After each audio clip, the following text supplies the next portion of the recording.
Police மா அதிபர் தேசபந்து தென்னகோன் மற்றும் கொழும்பு குற்ற விசாரணை பிரிவின் முன்னாள் பணிப்பாளர் நெவில் டிசில்வா உள்ளிட்ட 8 பேரை கைது செய்யுமாறு மாத்தறை நீதவான் நீதிமன்றம் கடந்த பிப்ரவரி மாதம் 28ஆம் தேதி பிடியாணை பிறப்பித்திருந்தது.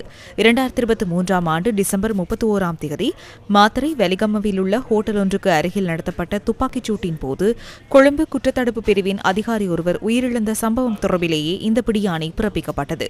இதேவேளை லஞ்ச ஊழல் விசாரணை ஆணைக்குழுவினால் கைது செய்யப்பட்ட ஊவா மாகாண சபையின் முன்னாள் பிரதம நிதி செயலாளர் சுமித்ரா சில்வாவை பிணையில் விடுவிக்குமாறு கொழும்பு மேலதிக நீதவான் ஹர்ஷன கெகனுவல இன்று உத்தரவிட்டார்.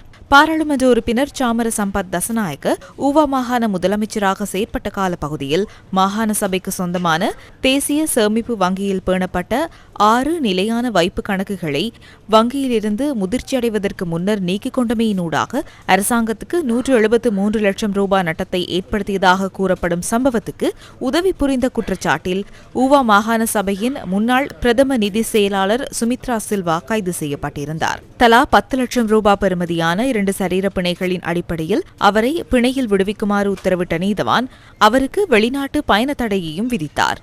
இந்த வழக்கு ஜூன் 17ஆம் தேதி மீண்டும் விசாரணைக்கு எடுத்துக் கொள்ளப்பட உள்ளது.